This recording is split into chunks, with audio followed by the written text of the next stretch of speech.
নামটো কৈছে কি নিবজ্যোতি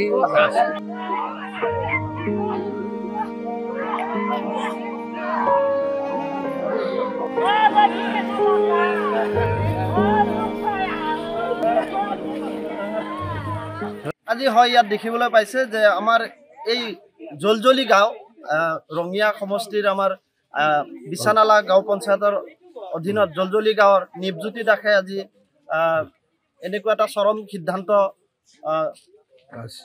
কৰিছে।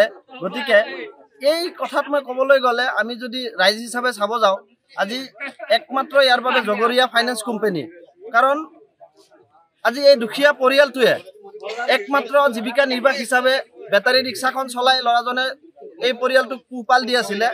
আজি ফাইনেন্স কোম্পানীৰ এই চেণ্ডিকেট ৰাজৰ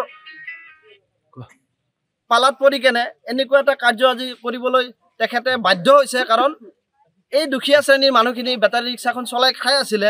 3টা কিস্তি লেপছ হৈছে, মানসিকভাৱে এনেকুৱা অত্যাচাৰ, এনেকুৱাভাৱে গাড়ীখন টানি লৈ যায়। আজি সেই ল'ৰাজন সৎ ল'ৰা আছিলে, আমাৰ গাঁৱৰ প্ৰতিটো মানুহে তেখেতক খুব ভাল পাইছিলে, তেখেতৰ আচাৰ ব্যৱহাৰ খুব ভাল আছিলে। মানুহে আজি এনেকুৱা সিদ্ধান্ত কিয় ল'ব লগা হৈছে? মাত্ৰ এই ধৰণৰ যিটো তেজৰ শোষণ, দুখীয়াৰ তেজ শুহি কেনে খাই আছে যি ওপৰ মহলাই এনেকুৱা ফাইনেন্স কোম্পানীবিলাক আহি কেনে আমাক আজি লুণ্ঠন কৰি অসমৰ পৰা বিভিন্ন ধৰণে আমাক বিভিন্ন ধৰণৰ জাল পাতি হওক এনেকুৱা ফাইনেন্স দুখীয়া ৰাইজক বিপথে পৰিচালিত কৰি কেনে আজি আমাক এনেকুৱা অৱস্থালৈ ঠেলি লৈ গৈছে। ফাইনেন্স কোম্পানীয়ে কৰিছে এনেকুৱা। কোম্পানীটোৰ বিশেষকে নামটো মই নাজানো তেনেকে, কিন্তু বেটাৰী ৰিক্সাখন ফাইনেন্সত লৈছিলে, যাৰ কাৰণে আজি 3টা কিস্তি লেপছ হৈছিলে। 3টা কিস্তি উভতাই দিয়াৰ 10,000 টকা উভতাই দিছিলে। সেইখিনি পইচা এজেণ্টে, দালাল ৰূপী এজেণ্টে এইখিনি পইচা আত্মসাৎ কৰিলে, কৰি কেনে আজি এই বেটাৰী ৰিক্সাখন কোম্পানীটোৱে টানি লৈ যায়, মানে ফাইনেন্স কোম্পানীয়ে। কিন্তু আজি সেই বস্তুটো সহ্য কৰিব নোৱাৰি ডিপ্ৰেশ্যন হৈ কেনে আজি ল'ৰাজনে এনেকুৱা চৰম সিদ্ধান্ত লয়।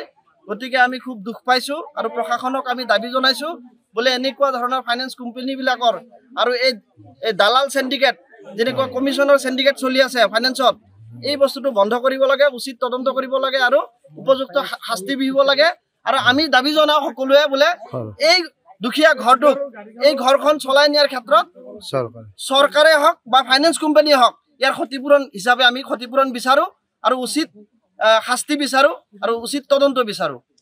3টা পৰা অলৰেডি 10,000 টকা দিছে, সেইটো পইচাটো আপোনাৰ ফাইনেন্সৰ ল'ৰাকেইটা জমা কৰা নাই, 2টা কিস্তি দিব লগা আছে।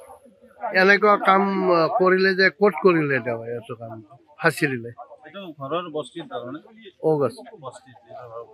নিজৰ ঘৰৰ আজি 2 দিন ধৰি ভাত পানী একো খোৱা নাই, লাজ পাইছে তাৰমানে। এনেকুৱা ধৰণৰ কাম আগতে মানে হোৱা নাই তাৰ লগত। আচলতে তাৰমানে খুব কমাই গৈছিল, ৰিক্সা চলাই আছিল। এই ৰিক্সা চলাই তাৰমানে কিবাকে চলি আছিল। আৰু ঘৰত কোন কোন আছে? ঘৰত মাক দেউতাক আছে, ভাইটি দুটা, দাদা এটা আছে, ভাইটি এটা আছে, আৰু সি বিবাহিত। কি নাম তেওঁৰ? নিবজ্যোতি দাস। কিমান বয়স? 34-35। যিকোনো খবৰৰ বাবে যোগাযোগ কৰক 7099017330 অথবা 709901